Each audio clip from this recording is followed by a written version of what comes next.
Hello, everyone. We are live for the 4th episode of the Aspie YouTube Collab. I'm your host, Alex's Autism Acceptance Channel, and today we have a lot of new faces in the crowd.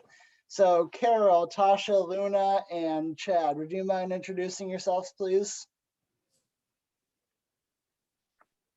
Sure, I don't know. Oh, go ahead. You can go first. No, my bad. I don't know. Okay, well, I'm Tasha, or Quigley. It's like my handle on most of my social media stuff. I run a YouTube channel where I've been running it for about 11 years, and I have posted all sorts of stuff, but more recently I've done a lot of content about veganism, and actually I just started sort of documenting my journey with being diagnosed with autism and probably also ADHD. That's cool. That's really cool. What about you, Carol? Hi, I'm Carol Jane Whittington. I am the host of Mind Your Autistic Brain with Social Audie. It is the talk show for late identified autistics. I myself am a late identified autistic with ADHD. At the age of 39, I'm now 47, and I am the creator of the Unveiling Method, which takes late identified autistics from knowledge and awareness that you are autistic through to the who am I and the unmasking and all the things that go with it. Well, that's great. It's important, especially since the number of late diagnosed autistics are very well on the rise. Because as the knowledge and research gets further, we have more results coming out about this. So thank you. Luna, would you mind telling us about your channel?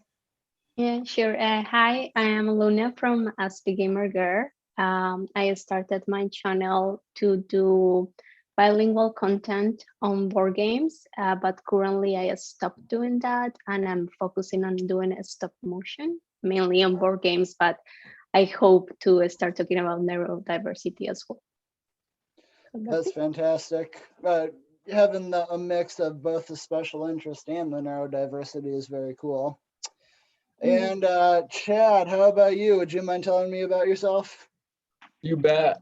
I am a neurotypical parent of a 13-year-old autistic boy, and we posted a video a couple of years ago about me trying to help him overcome fear and uncomfortable situations by doing something kind of out of the box, where we got in a cold bath together, and it sat there on my personal YouTube channel for about 2 years, and then about a couple of months ago it completely blew up for some reason. And so we started making content mostly focused around him and how he interprets the world around him. And so from a young autistic teen and a neurotypical parent, we have conversations about how he interprets life, and we've gotten a lot of traction there and a lot of really positive feedback. So it's been very fun. That's amazing. And yeah, I did notice that that video went really viral. And also I love the idea that you're including your entire family into this.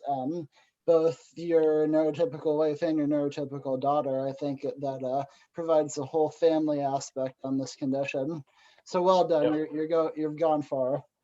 Well, thank you.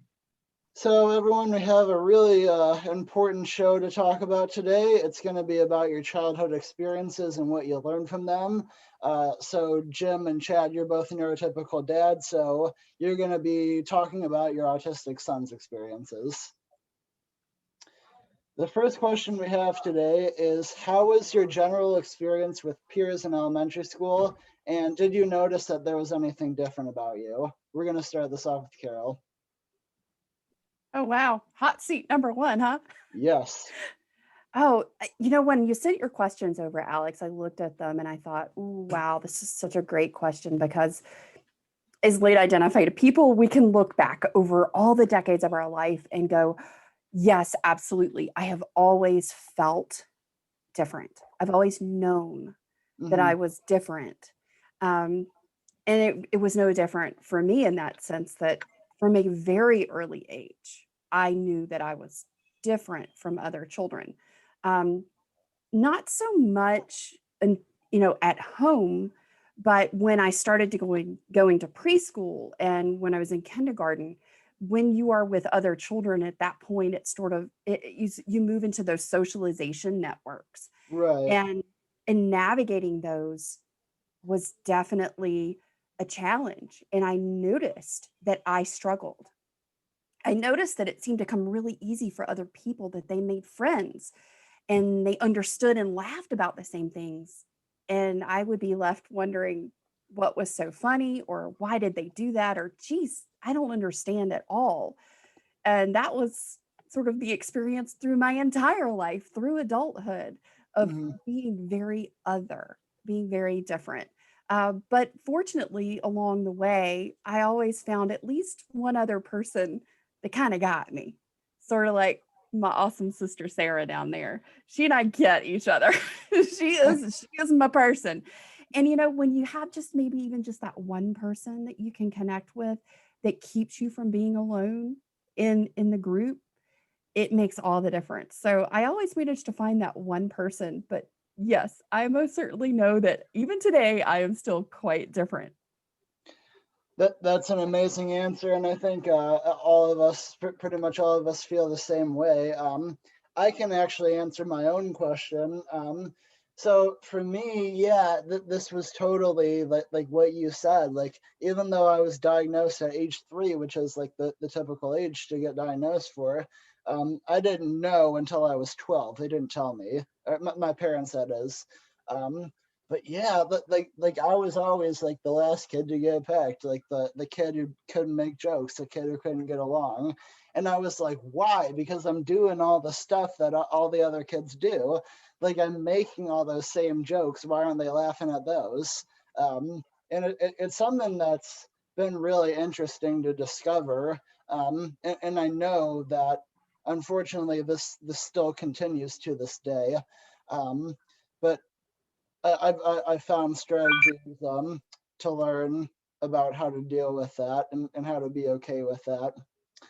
But yeah, it's really important to discover that there is something different, because if you were the same, then I'm sure you would be very confused, right? Like, if you were neurotypical, you'd be very confused. But since you know that you do have this condition, it's so much easier with how you handle your actions. So, what about you, Jim? Yes. Okay. Well, I am neurotypical, and I do have a 13-year-old. It's almost like, got the same situation. And JJ, though, he was diagnosed with autism when he was 3 years old. It was autism with disruptive behavior. So we knew he had autism before he even went to school, but we were able to enroll him in a public school where he's been going to a self-contained autism class. And JJ all through school pretty much was like a loner. He's never been engaged with other students or peers. So he was just on his own pretty much. So he and anyway, so he really had no engagements with other kids, really. I mean, because how he is. So I can't really.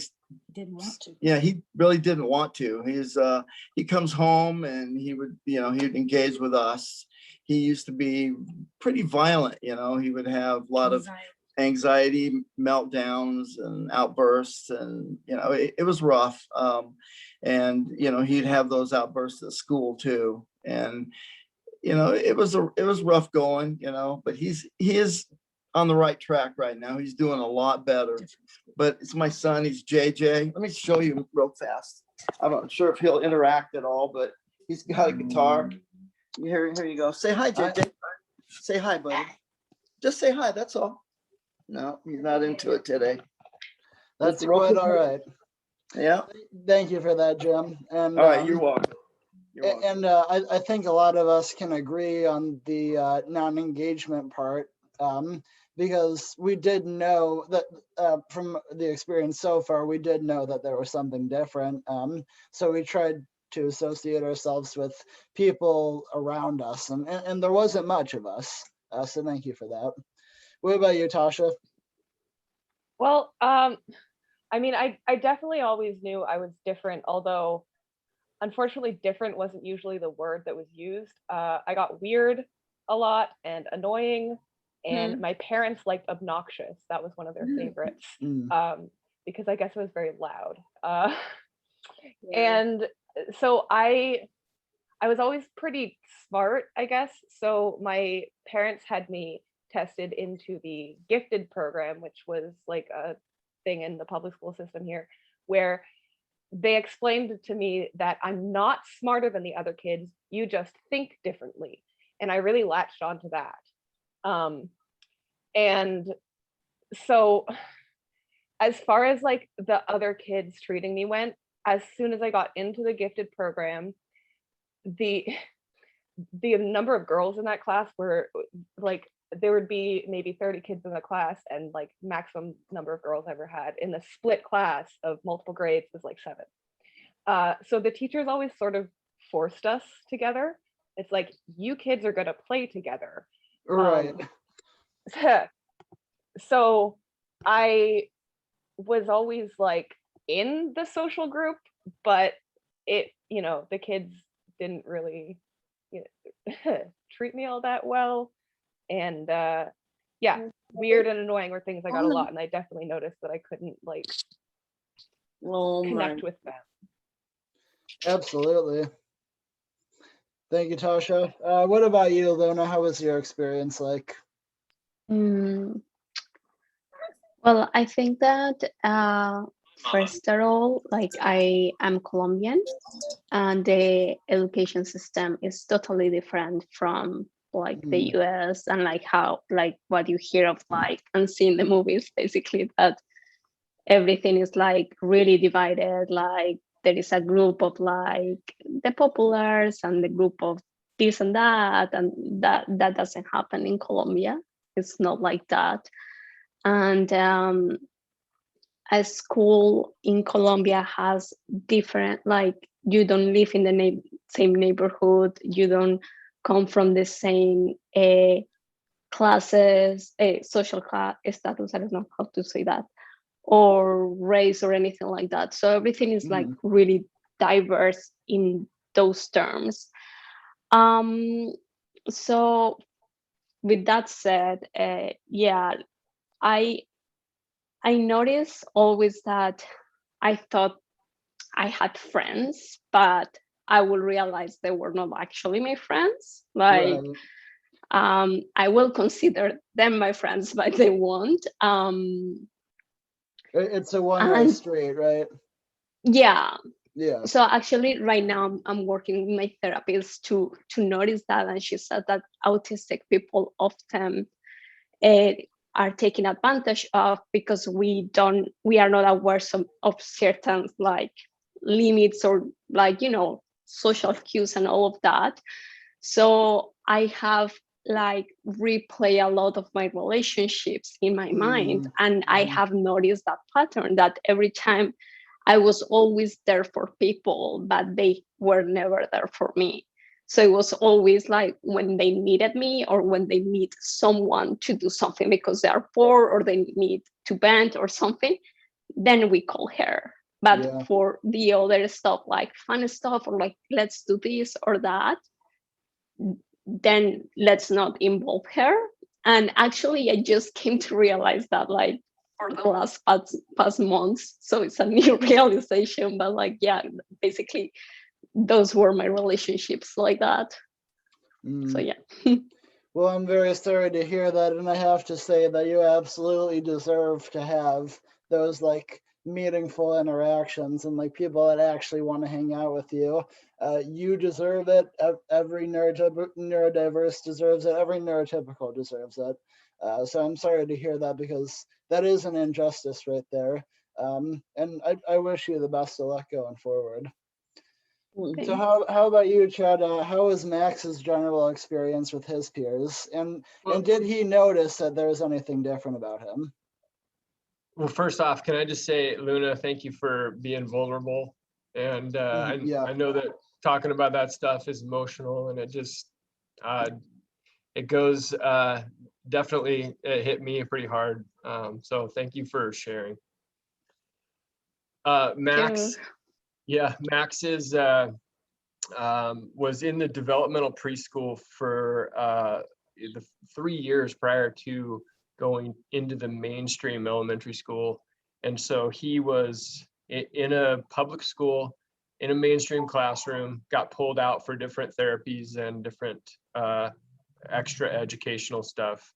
And our situation when he was very young was very nerve-wracking for us.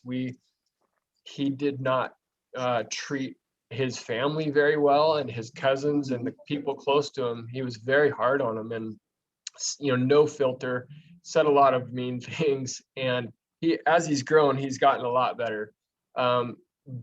But in elementary school, we were very worried that he was, gonna get bullied or get his butt kicked for if he was gonna treat people the way he treated his close loved ones at home. Right. The craziest thing happened as we started doing IEP meetings and parent-teacher conferences. They would say things like, "Oh, the school loves Max. Everybody loves Max. Max is so popular." And Jamie and I would shake our heads and be like, "Are they talking about our son?" And he had, I would say that Max's education and his social environment is a complete anomaly. To this day, his cousins say that he's one of the most popular kids at school, but he doesn't care. He doesn't text any friends. He doesn't engage with people. But for some reason, everybody loves him. So I don't know what he's doing at school and how he's sort of garnered this reputation, but it's wild. He'll go and do his school day, and obviously has a positive attitude and engages with people at school because the other kids and the teachers love him. But when he would come home, he would just sort of unleash, like he had been bottling up some Right. emotion and hiding how he was really feeling and putting on a good face at school. So his social dynamic at school is actually a really good one. The challenge for us has been, and it's not as bad now as a junior high kid, but in elementary school, he would come home and just completely unload on all of his emotional stuff that he was carrying with him throughout the day. And I think that's pretty common. But he didn't know he is autistic until I think we told him at about 11, maybe 10 or 11.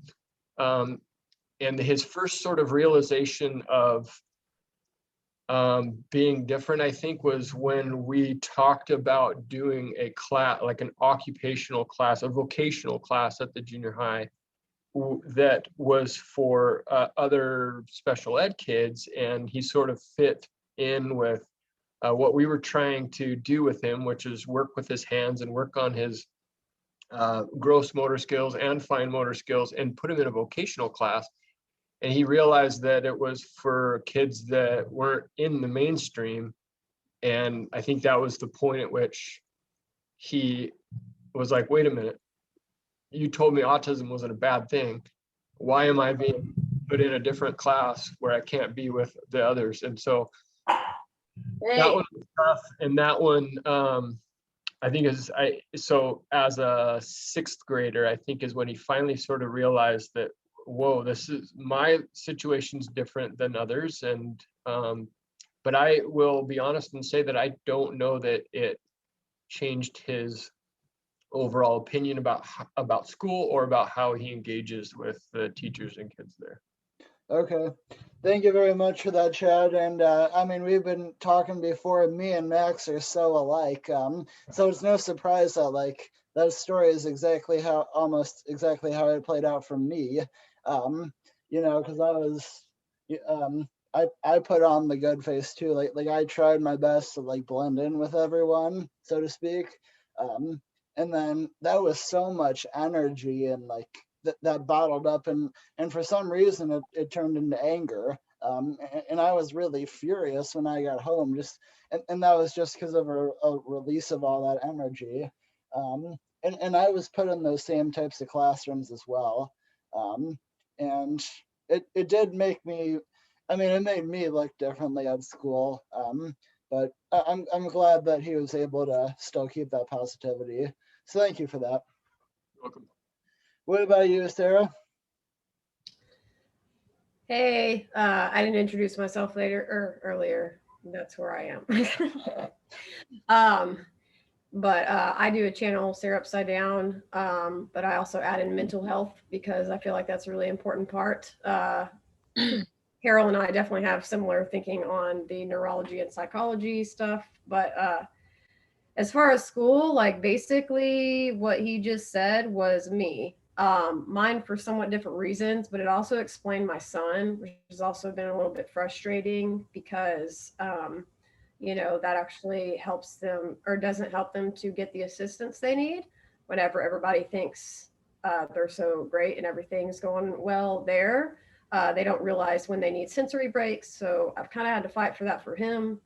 But as far as myself, I'll speak more on that. I moved to, no, I wasn't a military kid, but I did move like more than 10 to 12 times growing up. So I was an autistic that was made to be adaptable. It also caused me to have like more probably of the OCD tendencies because I tried to create control in, you know, sort of the chaos of moving a lot.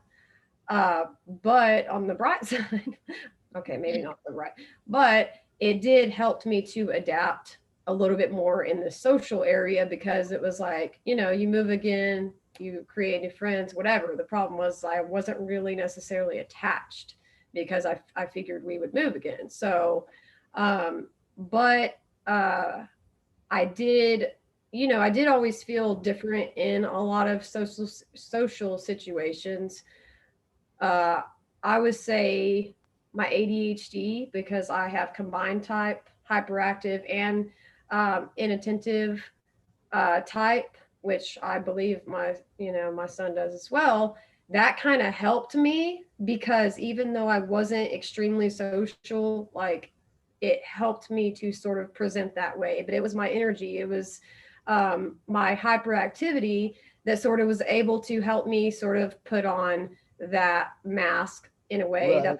That's what it is. It's a mask. I'm putting on a mask at school now. Was all of those things like about me not real? No. But it did help me because I had to move so much. I was always the new kid. So, you know, they like to tackle the new kid and surround. I'm getting like claustrophobic or whatever. But you had to adjust in those situations. I had to go through all the different social groups. Sometimes I was bullied. Sometimes I was told who to be friends with. It was all just a lot of rules and it was really confusing. But just as far as being able to sort of fit in and like, it was like a lot of people liked me, you know, even like Luna was saying, it was just like, they weren't real friends though. Like they liked what I'd appeared to be, but I wasn't able to be myself and in every way, you know? And so not only did I not really see that some of them were not the best of friends, I also didn't see what I needed either. And that became a big problem. And a thing about autistics, or at least I'll speak for me, is that we're really good at seeing patterns. We're not so great sometimes at seeing our own. And that, at least that's what I figured out about myself. I can see everybody else's patterns, everything that's going on outwardly. And so that helped to sort of gauge like what to do to kind of, you know, mask or fit in a little bit better.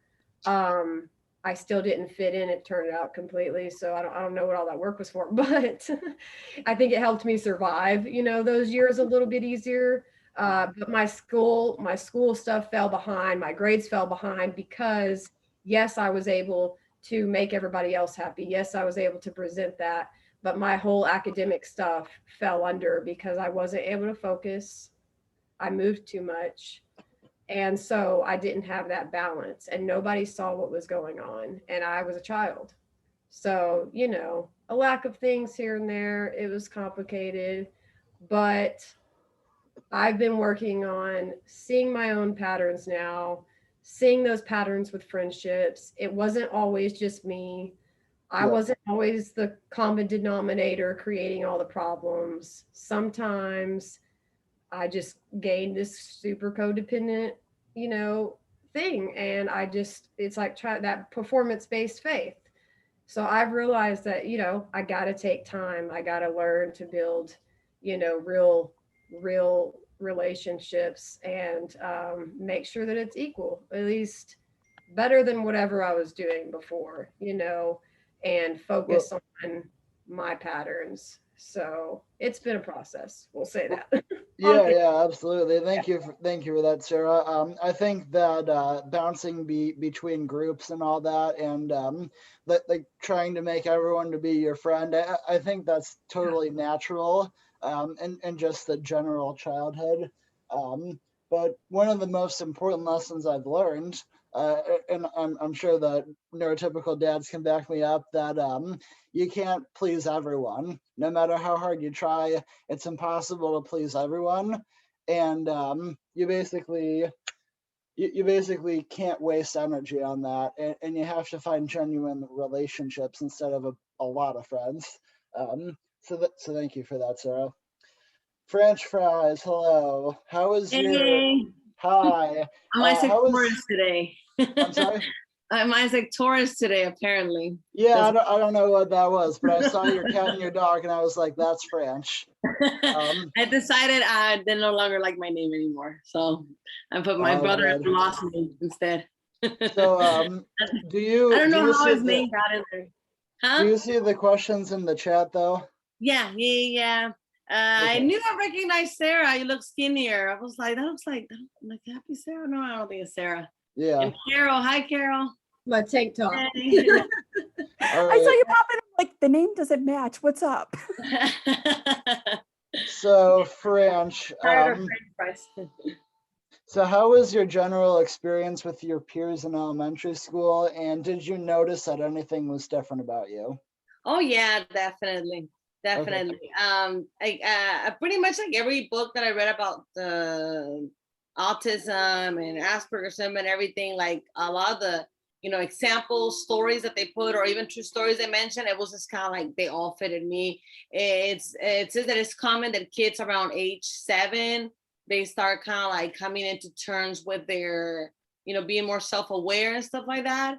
And yeah, it's a very young age. I kind of always saw the world like a movie. I was always into seeing things as in a movie. I always wanted to be a movie director. I always wanted to make a movie of my own. So I always thought of I would try to understand the world in a way that I would be like, I would see it in a movie and I would just kind of like make sense out of things like that. And one thing that I always noticed was when I would watch movies about, these, like, I was a strange kid in the movie. So it was always kind of like movies about kids not understanding a lot of things. And one of the things I always notice a lot, besides being bullied, of course, like I would always get teased by boys a lot. And I noticed that I never, ever noticed another kid being teased like I did. I was the kid that will get teased the most. Yeah. And I will get teased by boys mainly, which was weird. Mom would always tell me like, oh, they just like it. It's like, no, Mom, like they're really annoying, really obnoxious. I think, then I found out that some of them did like me, but I just don't know why the teasing was so intense, or they just try to make fun out of like everything about me. But I would just kind of like try to ignore them and stuff like that. But one thing that I would always notice that as I would get older and older, when I was really like at the beginning, 6, 7, 8 years old, I wouldn't get along with the kids in my classroom. I would get along with the older grades. They were not as mean, and they were just nicer and stuff, and it was cooler. As I started getting older, and especially when I switched schools, I did realize that I was a kid, the last one to get picked for everything. Like if there was like a sport or something, I don't know if they could tell that I just wasn't good in sports, but any basketball game, any whatever, like they would literally wait to pick me last. Like it was almost like they did it on purpose to just make it a joke, but I was the last one to get picked. And it was so annoying because I was just like, wow, like, yeah, this joke is getting pretty old, guys. Ha ha ha. Like nobody wants me in their Yeah. team type of thing, you know? But yeah, on top of that, I was always getting reports from teachers. It was just everything, like an all around situation. I was the kid that would stand out and I would never be able to go under the radar for under no circumstance. I just, like I feel like it was really clear that I was autistic since I was little. I just doctors and where I grew up just didn't know much about autism. Autism was more people that will get diagnosed with autism. They had a more obvious speech delay, and they had a more obvious like learning disabilities and stuff like that. Like I didn't have like obvious learning disabilities, but I did have, for example, I was dyslexic. Nobody was able to figure that out. So a lot of these things, teachers don't feel like teachers need to go through a very specific type of a program and watch a few videos and interviews to be able to really get, how to spot kids with autism, how to spot kids with dyslexia type of thing. And they just really don't. It's kind of like a very small chance when they actually do. But yeah, like mom was always complaining that she was like, why isn't every classroom, every school, everywhere, you always have reports, you always get called attention for something? Was it either I wasn't paying attention, I wasn't following instructions correctly, I will get in fights with, I would either be, the kids will be teasing me, and then somehow like they knew how to tease me without calling teachers attention, but then when I would get mad, I would call the attention, So the attention would always fall on me. So I was kind of like that weird kid. But on the other side, I'm really sorry. That's 3.5 minutes. Oh, it's been okay. Yeah, I hate doing that. I'm sorry. I know, it's fine. Yes, there's a lot to unfold, but yeah, pretty much it was. I always felt like just wouldn't never fit in any school or situation with most kids. I just kind of like, but I did have special friends that would accept me for who I was. But yeah, it was kind of like it was rare when I would find these kids, but yeah, always call attention everywhere I went to and everything. Thank you, French. Yeah. Thank you very much. So the second question is going to be, were other children accepting of you? And do you think their actions towards you had anything to do with where you were from? So like the culture with where you were from. So we'll start with Carol. Ooh, this is kind of a harder question to answer, Alex, actually. So were other children accepting of me? I can't really answer that to say yes or no, because my very autistic brain says, well, what are the boundaries? What are the parameters? Which box does it fit in for me to answer that question? Okay. So, I mean, I can say that I wasn't accepting of myself. Okay. Because I didn't know I was autistic for so long. And even after learning I was autistic at 39, it took me about 2 years to really just sort of embrace that and start to digest that and really put all the pieces together. It takes a while. Yeah. It does.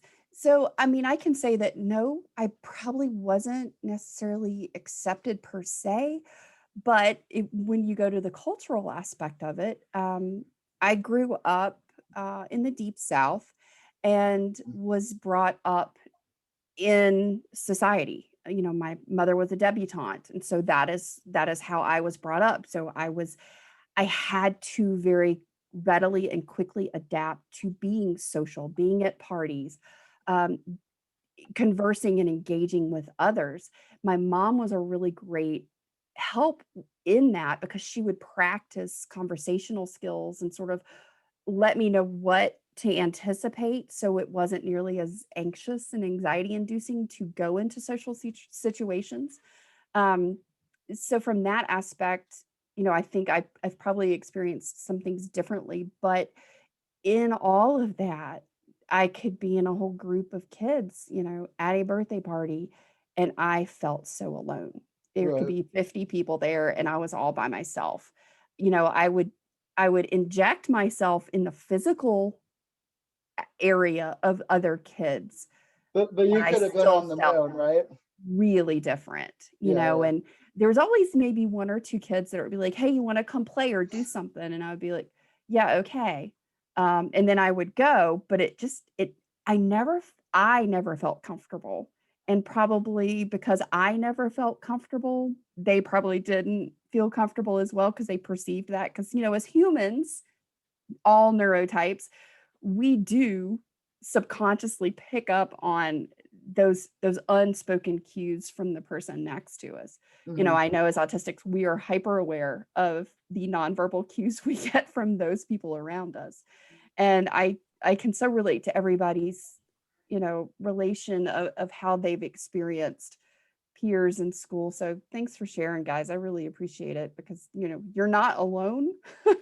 You're so not alone. And, you know, as everybody's talking, I see the rest of us kind of nodding our heads in agreement. Yes, we've experienced this too. So this is a great topic. But yeah, I'm definitely different. I definitely knew that I was different. I don't know that I was necessarily accepted, but I was sort of embraced because of who I was or who my parents were. So it was just sort of a different thing for me, maybe.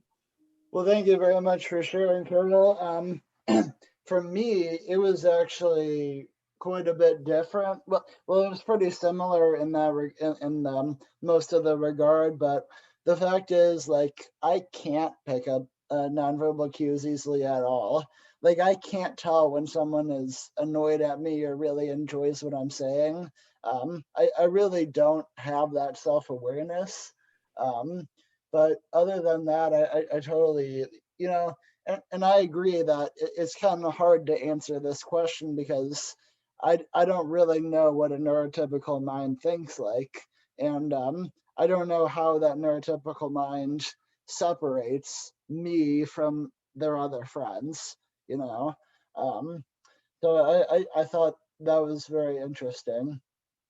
But at the end of the day, I think it's important to go back to the time period I was in, because this was in 2012 that I started to realize I was different. And people, the autism spectrum was like just coming to light, but there still wasn't really a lot of knowledge about it. So I don't think it necessarily had to do with where I was from, because from what I understood, people weren't very accepting of me. But at the same time, I grew up near Northville, and we have one of the biggest autism awareness parades in the world. So we clearly care about autism and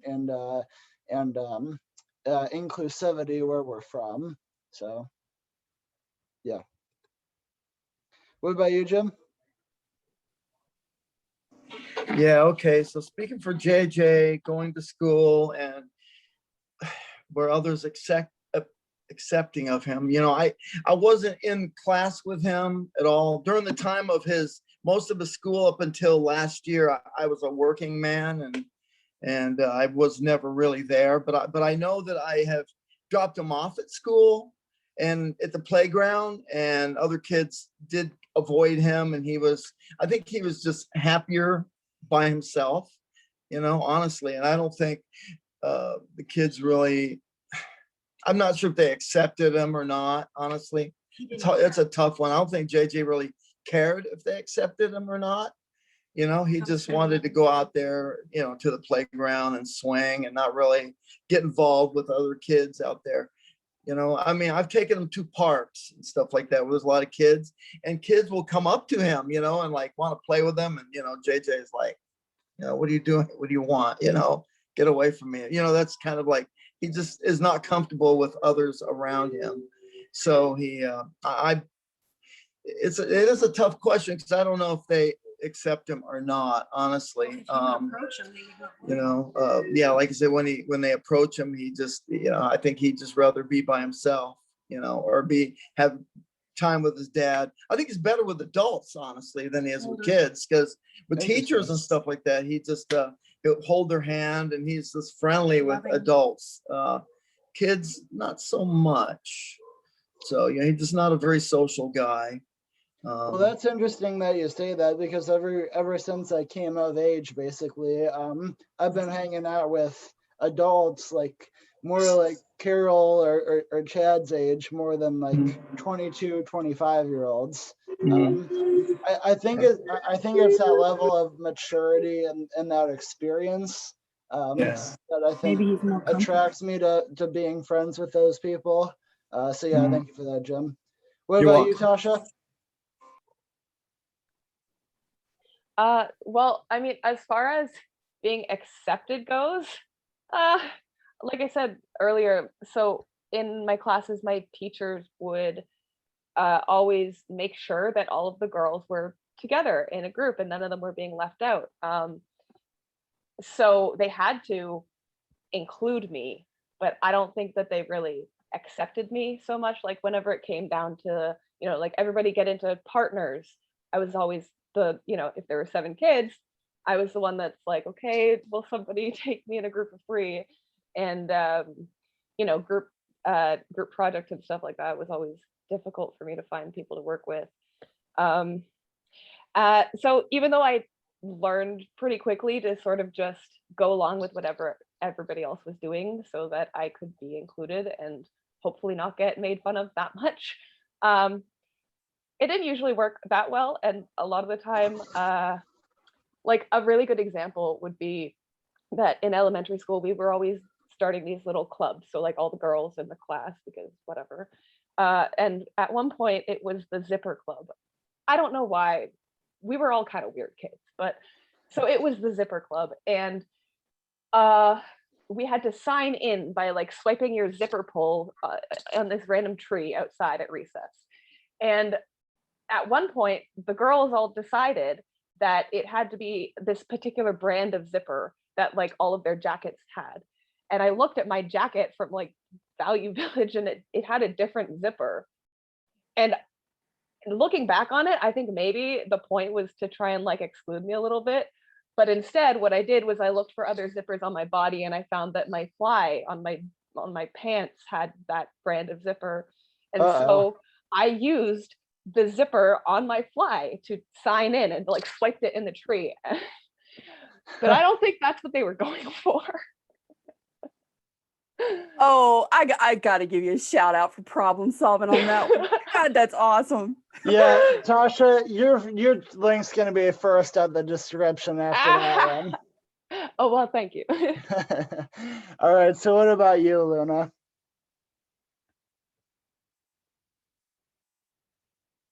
Oh, you're muted. Sorry about that. All good. So when I was a kid, my family will always describe me as rude when I never meant to be rude. And they were like, oh my God, you are always so rude. And I'm like, why I'm being rude? I am not being rude.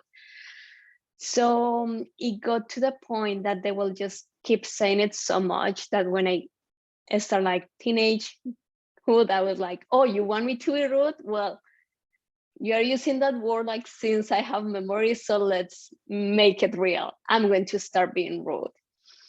So because of that, a lot of kids in my elementary school thought that I was a badass because I will be the only one that call out the adults that will say like, no, that is not like that. Like just because you are adult doesn't mean that you are right. And I will call out like professors, I will call out parents, I will call out other kids. And because of that, they kind of like me. So they will like, every time that they wanted something to kind of be done, or like they wanted to say something, but they couldn't say it, or they could say it, but like they didn't wanted to say it, they will like reach for me.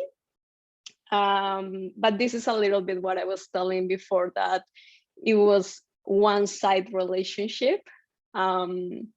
But the other thing, like I actually didn't have a lot of problems with like a group, how do you say this? You just mentioned it. Sorry, I forgot the word.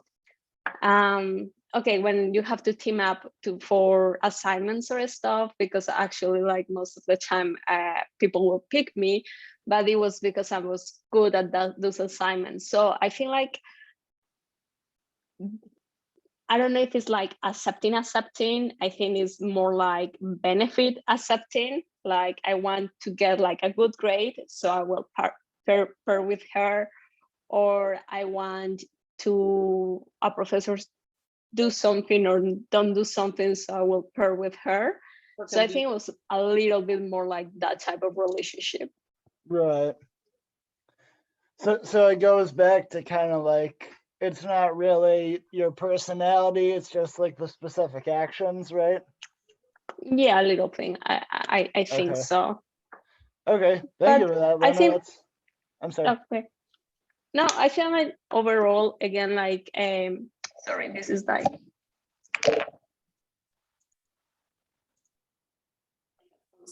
just died. Can you hear me? Yeah, we're good. Okay. So I think like in overall, what I was saying at the beginning, like in Colombia, we don't have like this of like popular kids or like these groups that for me, you see on TV. For the US, I think it's like a reality. So I think like that makes it easier in some ways, because like when you're a teenager, I think like you are just experimenting relationships, so you don't fully understand a deep relationship, I think, or I don't know if that was my experience, but I think like we are just like learning how to relate with each other as humans. So I think like I was able to build some of those relationships, no deeper as they have with other people, but for sure I had people that I could relate it on, not all the time, but like sometimes. Gotcha. Well, thank you. I appreciate that explanation. That's an interesting experience. So thank you for sharing that. It builds to the diversity, so I always like that. What about you, Chad? Or I'm sorry, let me.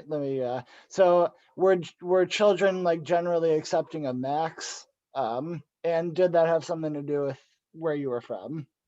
Yeah, I kind of touched on it on the first question. Very, very accepting of Max. But we live in a small town, and Okay. we see the same kids at school that we see at the soccer field, that we see at the skate park, that we see at church, that we see, and it's so very tight knit community, very small community.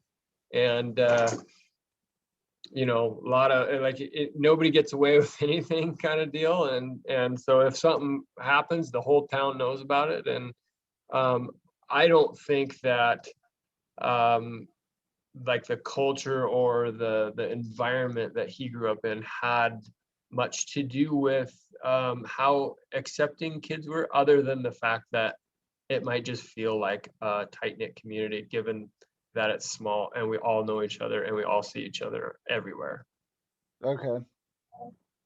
So well that was kind of what I was guessing. So it's almost what my theory was he was kind of putting on a good face, so like that could keep him in check, because it was a small town. So like if he ever did something, then everyone would know about that.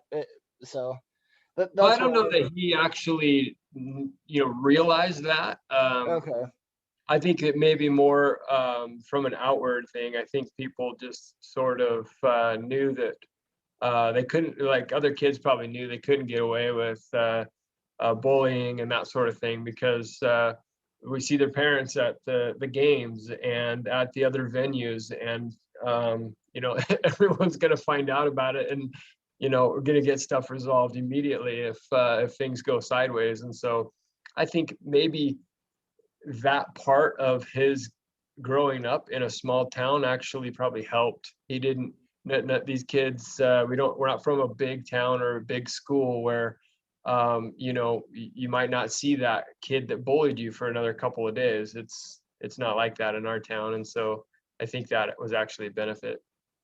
Well, that's an amazing point, and that's something that does happen in my mind a lot. So I'm going into elementary education, like I'm going to be a teacher, and I want to live in a small town, partly because of that reason, that like everyone knows each other, and when someone bullies, it gets shut down immediately. Can I say something? actually, it might be, I came from a small town too in La Paz, and my parents grew up there too when it was even smaller. He mentioned, Jamie, he mentioned earlier that his kid is actually liked in school. So for what I'm grasping, it's like he seems to be like a high masker. So there could be a chance that that persona that he puts in a school, just he doesn't get bullied because he's liked. I believe when he came to realization, my dad is actually in the spectrum as well. But I would have never in a million years think that, because obviously I didn't see him growing up, but also because to me, my dad was the popular guy from school, the bully from school, and just, you know, he liked working out, and he had friends, he liked to party. So they just, that would never think like no, my dad is not autistic. Like I get my autism from my mom's side, my grandpa, who's more like him, like the hyper non-filter side. And then also because my dad would always kind of like behave in certain ways in front of people and then behave as differently at home. But then after digging in, I found out that my dad actually built this persona because he noticed that some of his closest friends would be like, no, don't do that. That's dorky. That's, you know, that's lame if you do this, if you dress like this, that. So he became kind of self-conscious, and also his parents became very strict parents. So he became self-conscious about, you know, not being that dorky, lame kid. So he built this persona based on some like characters that he liked from movies. So he just, you know, put up this front, and nobody ever bullied him because he was actually like, was temperamental and learned how to fight. So people were actually scared of him. So nobody ever bullied him. So just because you're autistic doesn't mean you have to get bullied or being seen as different, because when you're high masker, you can really put up a front, which could be the case with your kid. That's an interesting point. Do you have a response to that, Chad? You know, it's interesting. Max doesn't, I don't know that he can articulate that deep quite yet. He's getting to the point where like we see growth every day in his ability to explain to us his interpretation of the world and how he responds to it. But that's, I think, another level of sort of life interpretation that we haven't got to yet. And I'm sure that over the next year or two, we'll probably begin to have those conversations. That's a very interesting dynamic and thought. And I'll, probably likely be, you know, talking about that and, you know, for lack of a better word, prying it out of him, you know, when he's ready and able. Yeah. Okay. Do you have does everybody here has a YouTube channel? Yeah. So Jamie, you have a YouTube channel with your kid, he's in it? Sorry, my name's Chad, and this is my wife's computer. That's why it says Jamie. Yeah. My YouTube channel is just my name, Chad Youngquist, and it is mostly with Max. We have conversations where we talk about his fears, we talk about stimming, we talk about you know, overcoming different things and how he interprets the world around him, and I'm just fascinated as a parent because he hears things differently, he feels frequencies differently, he you know, his sense of direction is incredible. Like there's just so much fascination there that I want to talk about that with him and let others in on it as well, so we can all be educated in how the autistic brain works, at least for him. And so, yeah, our YouTube channel is primarily conversations together. Conversations. What's the name again? Chad Youngquist, CHAD. Yeah, and I'll put everyone's links in the description, because you guys need to check everyone out. Everyone here is absolutely amazing. Yeah, but you said that your kid gets liked by everyone in school. You mentioned that he had a lot of friends in school. Yeah. So he could probably manage to put up a little bit of a, because it's hard. You know him, but people don't really might not see what you see per se or something. I don't know. 100%. I know we when that's like I said in the IEP meetings, we would go there and we would sit with a room full of educators, and they would be talking about Max, and Jamie and I would look at each other and go, are they even talking about our son? Because it's so different. Chad, my mom has a term for that. It's called street angel, house hellion. Yeah. I think just as humans, we all have that. And and as parents, I've had the same thing with my boys. You walk into meetings, someone's like, "Oh, your son is fantastic. He's such a gentleman," and I'm like, "You're talking about the kid that was just farting on his brother, right?" It's just, I think it's just a human thing, and we all have these different perceptions of ourselves. Like Sarah was talking about, we see everybody else, but those mirror neurons don't allow us always to reflect upon our individual self, and that's part of this whole evolution of learning more about who we are in the world and how we show up and how we interact with one another, and this sort of who we are by ourselves without the external factors involved. So I love this discussion, guys. This is great. Yeah, me too. It's gonna be sad to leave this, but we got one more. We got Sarah. You got 3 minutes to answer this, and then we'll move on to the final question. But I love this discussion, guys. So Sarah, were other children accepting of you? And do you think their actions had anything to do with where you were from?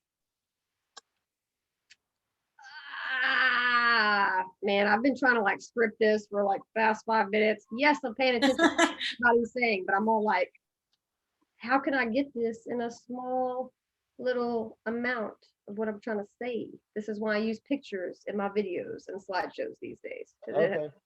But anyway, no. I mean, I think they were accepting of my masks. I don't think that, okay, have you ever pet a cat backwards? I have not. Well, they don't like it. Okay. That's how it was in the school for me, is that I was always unintentionally petting I like using metaphors. You'll figure it out. But I was always unintentionally petting the cat backwards, man. And people just don't like that. And it wasn't in a bad way. It's just, okay, I'll use an example. And I remember this distinctly from 7th grade. New kid again. Here we go in the class, sitting behind the popular girl. And yeah, I could have passed for being in their group. I totally had changed my complete clothing, everything. Because in the last school, I was the one getting hit and taking up for all of my friends and stuff, and taking the punches and standing up for everybody. So I was like, yeah, but maybe if I just change everything and dress how everybody do what they're doing, then maybe I'll get bullied less or whatever. So I guess I didn't get accepted at that last school. But anyway, so I did that, but it went against my cat back. Okay. I felt so uncomfortable in my own skin trying to just be that for them. And this is the school I ended up staying in for, quite a while, or longer than the others anyways. And I remember the girl sitting in front of me, as I slowly was able to kind of get into the popular group before they found out I was totally flipping weird. And she turns around because I was talking to one of the, I guess, not popular people. See, my thing is, I just see everybody as they're just people. We're not separated. We're not different. I've always loved multicultural stuff. I just don't see, it's just not there. Great way to look at it. But anyway, she told me if I talked to that person, then I wasn't going to be in their group anymore. And I remember being so blunt and so brave back then, which I apparently lost somewhere along the way of that continuing, but that I said, well, I guess if you're going to tell me who I'm going to hang out with, then I'm probably going to hang out with them, because they're not telling me that. And I remember that happening so many different times, but it was they accepted who I was when I was who they wanted me to be. Let me just say that again. They accepted who I was when I was who they wanted me to be. Right. And I didn't get bullied as much. And so that became a protective thing. So I kept that mask on, but I was still friends with the people or whatever. And then I was what I was called floater. I would just float to the groups, and I would have my main one of all us weirdos and losers, and probably mostly divergent or neurodiverse. And that was just sort of my thing in the next couple of schools. I went to 3 high schools, but it wasn't because I was in trouble, besides for talking in class. So, you know, no, I wasn't easily, but it's frustrating to kind of think back on that I wasted that time trying to kind of like fit in to not get bullied like I did in the Right. previous school. That need for like this social, what we're sort of forced into, especially like females or whatever, because that's what they do. Hey, Sarah, Yeah. I'm sorry, but that's No, you're fine. 3.5 minutes. So yeah, Oh, I'm good. sorry. You're good. I We all hate to get do cut that. off. Autistics do that sometimes. Peace. No, okay. I hate getting cut off. I know, but we know we need it. It's just like, thank you. I know. To be like, Yeah, cut I it. mean, Let's really, go. time limits suck. I wish we could do this all day. I really do. Yeah. But we're on the final question here. So the final question. Oh, hold on a sec. I lost it. Hold on. I didn't get to Um, answer. What important lessons did your experiences with your peers teach you for adulthood? So we're gonna go in the same order that we have. Well, French fries didn't get to answer the last You question. skipped me. Oh no, I'm sorry. I Sorry think about he's confused because we had a back and forth thing. Yeah. Yeah. So just, all right. All right. I'm sorry. Thank you, Carol. I got you. Okay, so should I answer or? Well, I honestly thought you already had for the other part. For the You know. second one? Yeah, for the second question. No, I'm the Go ahead. last one. No, Okay. go ahead and answer. We want to hear Yeah, what you yeah, say. go ahead. I'm sorry. Tie them together. Tie it together. That was a miscommunication. My bad. That's okay, Alex. It happens. That's our world. We just Yeah, we're definitely. learning to roll with it, babe. For We sure. just roll with it. Roll. All right, Francie. All right, French, you got 3 minutes. Let's see it. Okay, so I guess I was gonna say that if I had to narrow it down to a couple of main characteristics of my personality is that I'm very intense. I'm very well, besides being intense, I'm very non-filtered. So it took me a while to filter a lot of ways of me, like kind of like how you are when you're like really, really comfortable with someone. Like I would be like that all the time, everywhere, anywhere.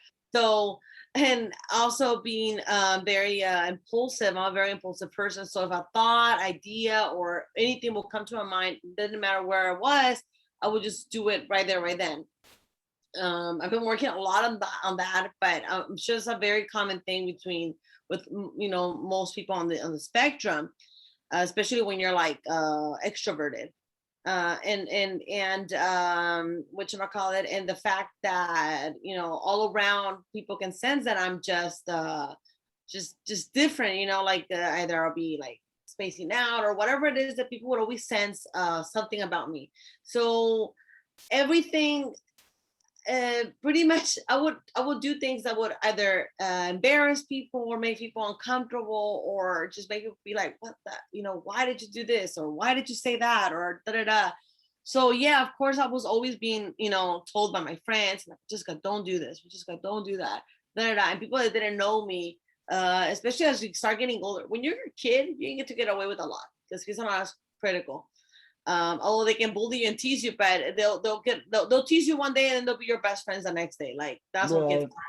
But when you're become a teenager, adult, that's where social intelligence really starts kicking in for most people. But for me, it didn't. So that's where when I would go to parties or my friends went to other friends and stuff like that, that's where people start being like, oh no, your friend is weird, your friend is rude, your friend is da da da. That's where the real criticism starts coming in, and you don't realize like, why are they being like, they don't even know me, like why are they criticizing me? I literally spoke 3 words to them. How can they make a judgment out of that? So there was a lot of that. So definitely, I don't know what you mean by my demographics, but I grew up in Mexico. So most of my school years, I did them over there. I didn't come here until I was about to start college.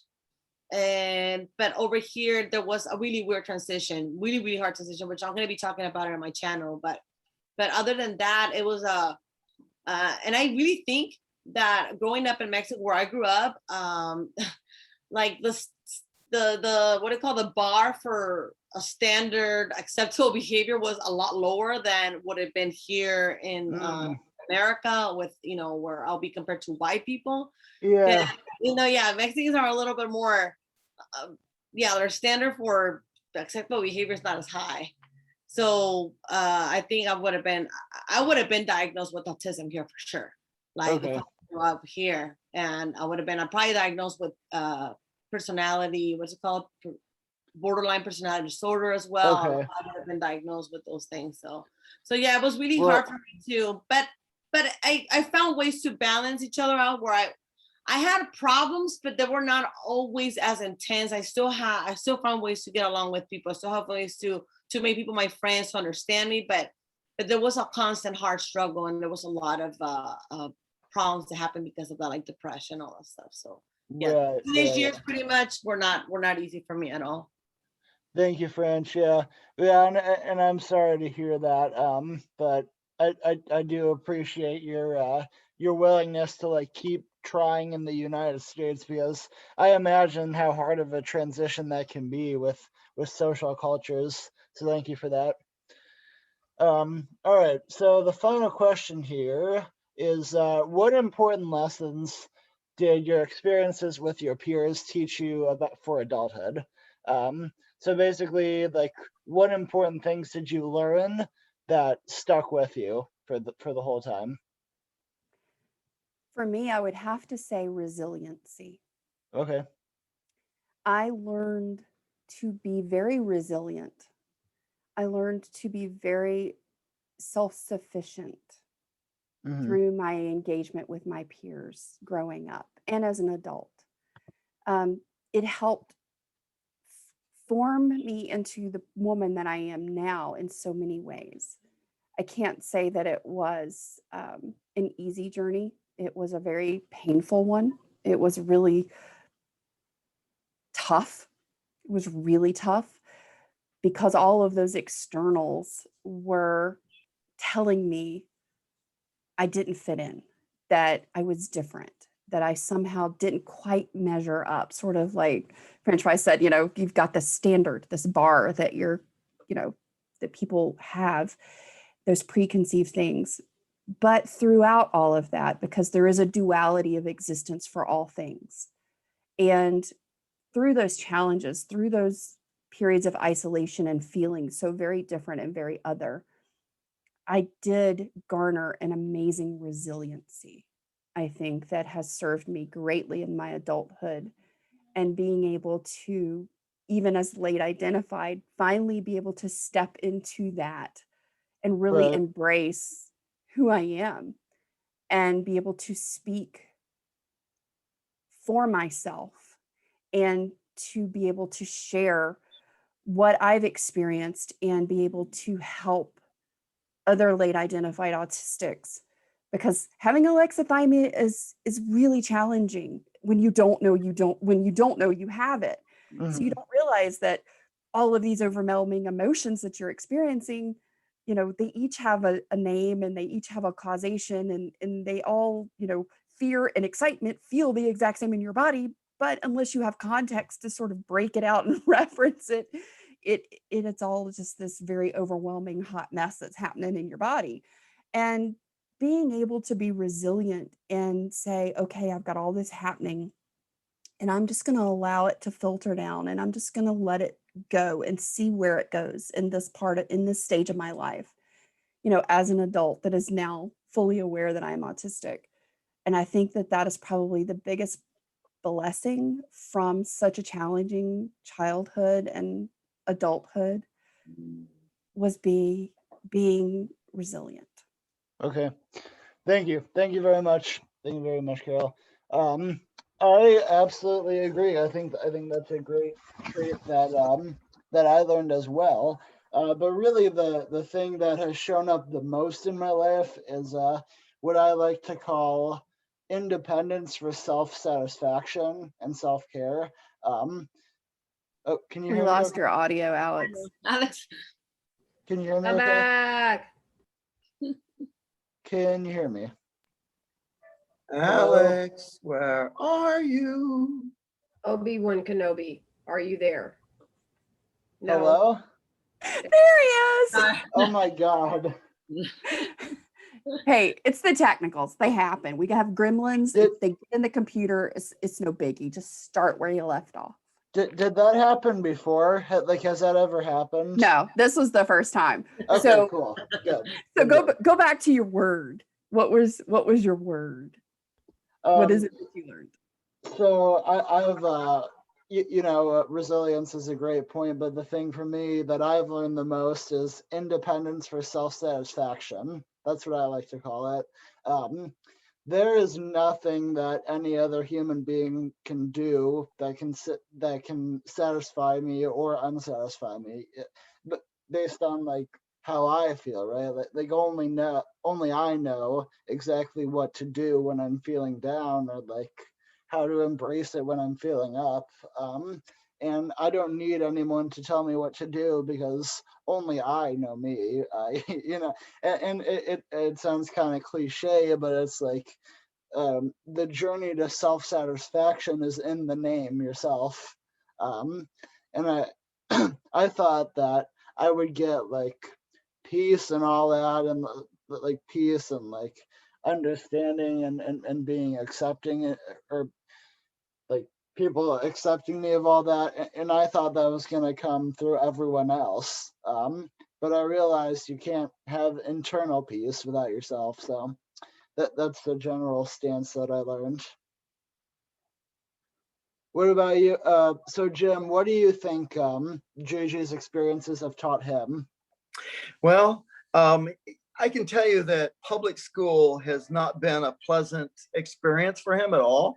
Mhm. I can tell you that last year was like probably one of his worst years, because we would get calls from the teacher every day. I mean, every day, text calls telling us how bad he's being, basically it's terrible. And we get incident reports all the time. And one of the worst ones was said on the incident report that he pushed a girl and they sent her to the nurse or whatever. You're like, and there's no details. They just blame JJ without any, and the last IEP meeting we had with the public school was basically to tell us, and we were very shocked, at this time, tell us that they were going to outplace him, outplace him.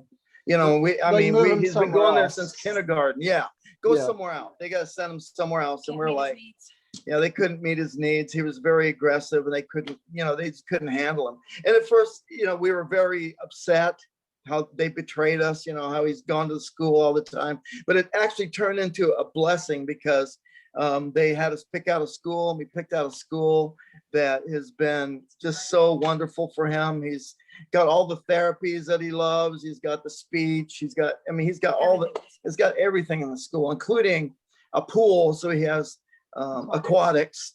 So it's, since he's been going to the school, and also at the end of last year, we met a neurologist who's put him on different vitamins and minerals and supplements, and also some medicine to help him sleep. And I tell you what, he started the new school in January, and he's turning around so much. He's communicating with us better than he ever has. He's definitely happier. When he does have aggressions, he's still going to have bad moods, which he was not a great mood, when we started this thing, but he is not as aggressive. It's not as severe.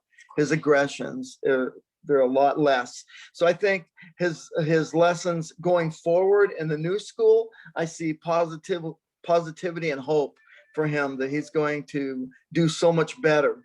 And, it'll be great. And they're teaching them life skills and setting them up for adulthood. So that helps us with what we're trying to teach them as well. Well, thank you for that, Jim. And I think it's important that the school does that, give him life lessons outside of classroom lessons. Yes. The school is very good. As an educator, I have a huge responsibility to teach Yeah. kids everything, not about math and science, but about like life and relationships. Yeah. And they when JJ does get aggressive at school, which he still does, we got a report today that he was a little bit aggressive, but they know how to handle it. You know, Right, not like the other exactly. school where they just fall apart. No, gosh, you know. And it's interesting, Jim, that you said that, because me and you were talking about an incident that happened. I think you know what I'm talking about. And I was saying, like, hey, if you can't handle having an autistic child, that's totally fine. But Right. if you can't Yeah. handle it, then don't interact with them, because Right, that's just going to lead to bad things. So, Justice for Sammy. Okay, that's all I gotta say. yeah. Thank you. All right. Bye. Tasha, what did your experiences teach you for adulthood? Well, gee, I wish I had something more positive to say like everybody else, but unfortunately, pretty much everything that I learned in elementary school are things that I'm now trying to unlearn. Aside from how to read social cues, I picked up a lot of that in elementary and high school, mainly high school really. But aside from that, the main things I learned were like kind of to change my interests and opinions and likes and dislikes based on my peer group and whoever was willing to accept me. So I think like the best example of this that I could think of would be my 8th birthday party. We were at it was called Scooter's Roller Palace. So it was like an indoor roller rink. And there's a DJ there and you're allowed to go and request songs.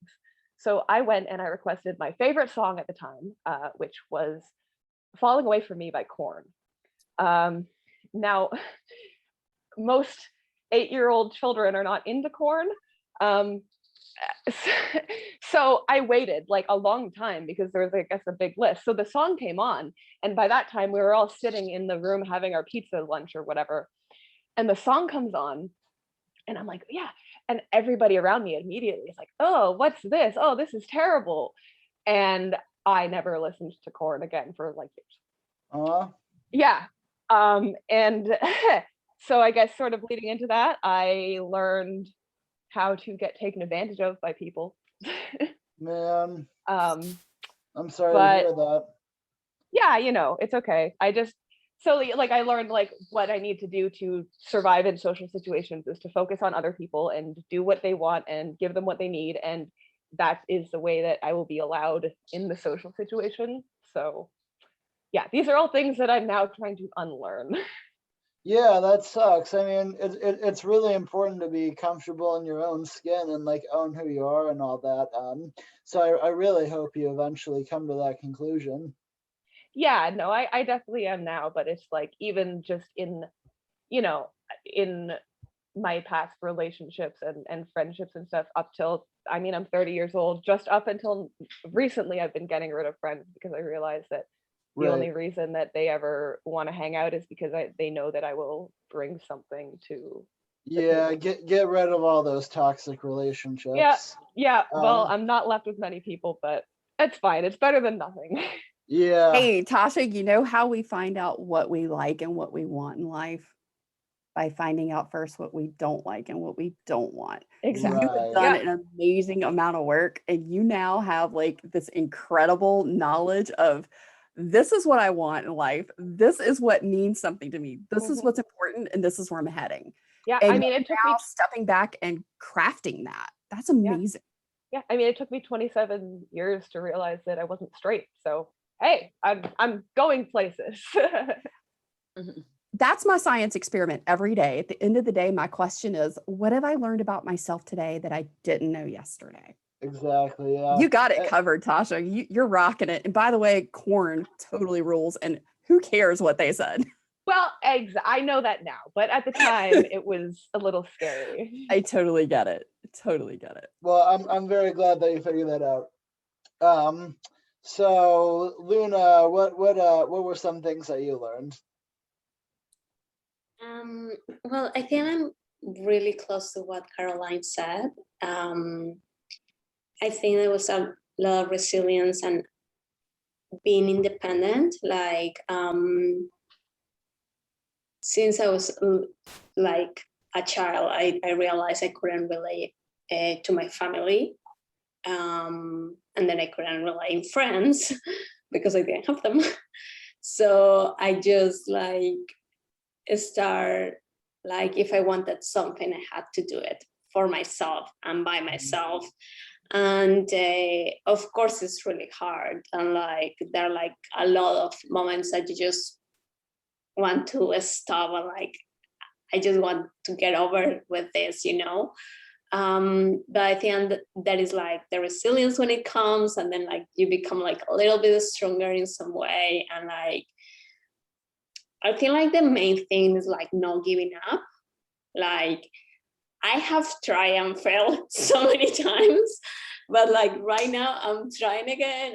I'm trying to do my own thing again, and let's see if this time works. So yeah, basically that's Yeah, never giving up is a huge lesson. Thank you for that, Luna. Sure.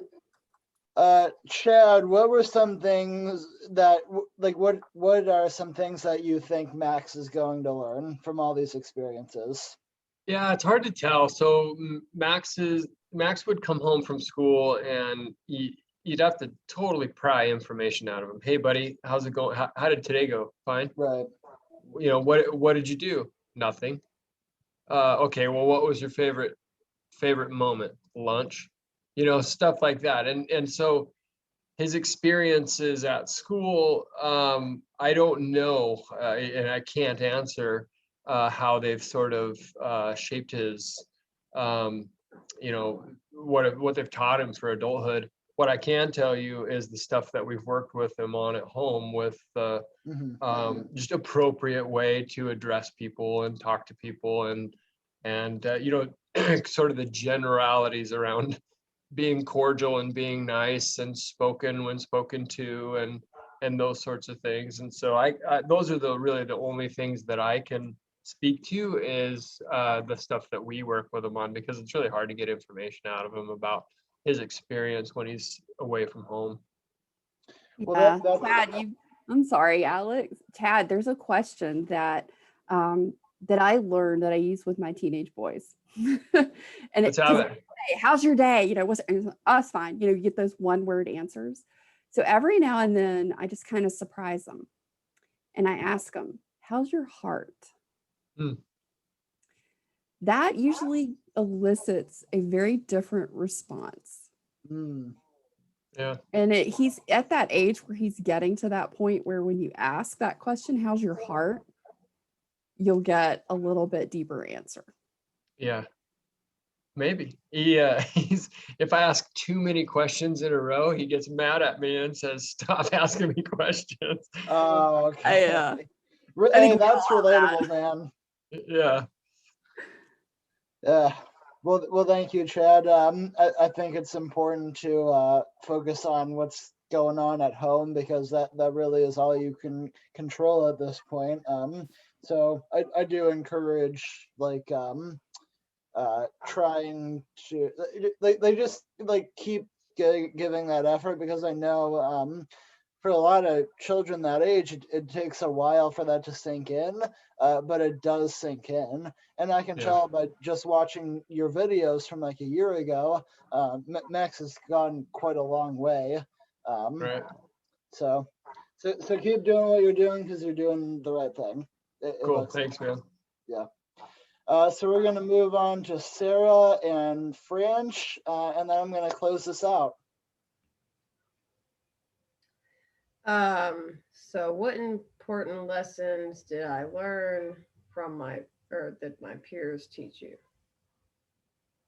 Well, I'm like, what did they teach me that I don't want to do? But yeah, so basically the question is, what were some life skills you learned? Okay, yeah, I need that direct question there. But my answer is gonna sound super hippie, but I'm just gonna let it flow, you know? Yeah. I'm down for the happy stuff. I did mental health video today, so I'm like, it's out of the way. But I'm gonna have to say grace, self-love, and balance. And that has been what I've been working on, like very hard for the past year, doing karate, martial arts, and yoga, and dance, and a lot of things where I can healthily get my emotions out without, meltdowns, like, maybe like throwing my computer or whatever, it happens. And then I'm mad because I really like my tech. But just trying to learn from them, like, for instance, okay, so like, maybe I didn't have boundaries. Well, they didn't really have boundaries for me either. So I'm trying to learn boundaries. Another thing is just the repercussions of going through a lot of stuff as that we do as autistics. Like I accumulated some different mental health stuff along the way, and I'm being more okay with accepting, like, not just the good things about being autistic, but some of the struggles that are not so great, or about my mental health. I have gone through a lot of different I would say dysfunction and abuse and different things from a child too. That didn't mean that I wasn't autistic. I was an autistic going through abuse basically most of my life, and then going to schools where we go through all the stuff that we talked about. So I don't want to hop into just, like, it was hard. I was codependent. I didn't want to hop into, just because I was accepted this way and sort of was codependent, I didn't want to hop into just doing me only. Because I did for a second. I realized, like, I don't want to take my compassion and the good stuff about me that I did, because not everything about that was wrong. I was maybe manipulated, abused, and treated wrongly with the gifts that I was trying to help with. But I also had reactions myself from not being treated right, and I project eventually, and then meltdowns, whatever. So I'm really trying to create that balance. And in order to do so, when I mess up, I have to give myself grace. And sometimes I suck, and I have to work on just accepting it, but like trying to change whatever that is. Just persevering a little bit through that, finding ways where I can cope with my emotions, being a 30-year-old adult now, and just like not have really had any coping help throughout all that time, and trauma and all that, along with being autistic. So it's just a lot of those things, and it's not that everything that the way the kids did stuff was always wrong, but with me having my own boundaries, knowing my own needs, not lashing out because my needs are not being met at home, at school, whatever, both, it eventually is my choice. And I'm trying to figure out how to, even though some stuff is uncontrollable, how to get that to a healthy place. And so, resilience comes with that. I would say for me, a lot of people say I'm resilient. Guess what? It was another mask. Now it's becoming a real thing, because I'm loving myself and not just taking bubble baths, but I'm like having to dig everything deep down out of me to figure out who I am, who I was made to be, and to share those good things about myself, and just not kind of get that frustrated under pressure in those social environments. Like if someone doesn't like how I'm acting and there's nothing wrong with what I'm doing, it's not my problem necessarily. It's something that is uncomfortable for them, and that isn't always my fault. Right. I'm still trying to respect other people's boundaries, and I do learn that from neurotypicals, especially when they know how to tell me what I'm doing. If you do not communicate to us or tell us, we don't know, and we need direct communication. Yeah. So, so it's just a lot of growth. I'm still working on it, and guess what? We're still not perfect. Thank you. So, there it is. Thank you, butt Sarah. in real quick and say, you never suck. You don't suck. Maybe sometimes you suck at doing certain things, but you yourself never suck. I suck at not being angry sometimes, but yeah. Same. But that doesn't mean you I suck. second that, Tasha. And you know what? Sometimes it's the situation that sucks. The punching bag, though, it doesn't help me suck less. The punching bag just gets sad instead of the wall now. So, whatever, we figure it out. Yeah.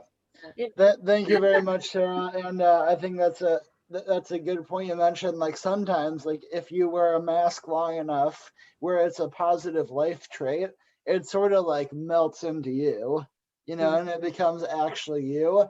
It's really a good case of fake it till you make it. Mhm. And it's really good to see that like what you were doing and what you were masking has some real world benefits. So thank you for Right, that. like raise your hand if you have perfectionistic tendencies or performance-based space. Girl, Oh, I'm raising my hand. My camera's off, but I'm raising my hand. I'm like, I am done with that. Anger can be used. Goodbye. All right, I want to Branch, ask, Branch. does everyone here have struggles with anger problems as well, like anger issues or emotional issues? I do, but I have strategies for that. That's taking me years to develop. So Okay. For me, actually, I had a lot. It was pretty bad, but everything started changing when I started living by myself. Yes. So I think my family actually triggered a lot of that. Stress. And Yeah. I'm not close to them. And it's now that we can have a conversation in peace, but like even like years after I will like visit or talk to them, they will like, I will be calm for weeks and then I will talk to them and it will snap. So they trick something on me that they are not able to trick anymore. But for me, there was something, a connection there, like really strong. Yeah, with me Well, too. thank you. I got it so much better ever since I started living with myself, because being in a house with my family, all of us being temperamental and stuff, just really kind of like had me on edge all the time and explosive all the time. And yeah. Well, do you thank have you very a Spanish or English channel, Luna? I started with bilingual, so it was Spanish and English, but right now is none because it's a stop motions. So I don't talk or anything. Oh, I'm But excited. when I start, I will start hope Hey soon guys. to do a neurodiversity series. That one probably will be either in English or Spanish. I'm not sure yet. I'll be good to do. I'm starting Yeah. one in Spanish because there's so much. The Hispanic community is very behind on. It's very outdated on a lot of information has been coming up, and they just kind of have like such an outdated information about the whole autistic spectrum. So I want to. My Hey, channel is guys, my I'm channel really is about sorry. board games. Luna, what? I'm sorry. I'm loving this conversation, Oh. but we're at an hour and a half. So Okay. we're gonna have to wrap this up. So French, you have 3 minutes to wrap this up and tell me what you learned about, like what life lessons you learned through your experiences. Okay, so I make quick notes so I can be fast then. Yeah. So pretty much throughout my life, I actually then I came to learn so very, very into adulthood because I am very on the immature side. So it took me a while to kind of start understanding everything. Well, a little more because before I was just kind of like a lost soul for a very long time. But so pretty much I learned to put myself in other people's, I don't know if this is like they're not exactly in order, but I learned to put myself in other people's shoes. I learned to be more self-aware, to understand why people wouldn't accept me and why belonging, like that sense or the importance of belonging was important to survive in a civilized world, to be more minded of, to be more open-minded and minded of others, to be more open-minded. I learned that the change would start with me, to be the change that I wanted to see in the world. And I also learned to get better at social skills. I learning from all of my mistakes and growing from there. To be more positive and easygoing person in order to attract that in my life, to control my negative thoughts and emotions, to understand the importance of being considerate of others, the importance of manners and the reason for them, because I didn't really understand them before. To not take things too hard, to take criticism in a positive way, and to laugh about my own quirks. Mm-hmm. And yeah, pretty much to just grow, because I feel like neither neurodivergence or neurotypicals are born born, you know, being perfect, or they're just born to be that way and the world should just deal with it. I feel like there's always room for improvement, and being humble and learning that we're imperfect and that we can, you know, I mean, you can be yourself and live in a deserted island if that's what you want. But if you want to live with other people, if you want to live with other people, that's why I always tell my autistic friends that if you want to live in a world with other people, get a job and all those things, you know, you have to learn how to, you know, play by the rules and learn these skills to just, you know, be able to be around other people pretty much. All right. Thank you, French. Those are really amazing qualities. And yeah, round of applause. I commend you for that, for like really thinking about all those things. I can tell you put a lot of thought and effort through all the years to really accept yourself. Well, Chad, Luna, Carol, and Tasha, thank you so much for being first timers. And Jim, Sarah, and French, thanks so much for coming on once again. And I really hope to see all of you guys in the near future and future collabs. But with that being said, my name is Alex's Autism Acceptance Channel, and I am out.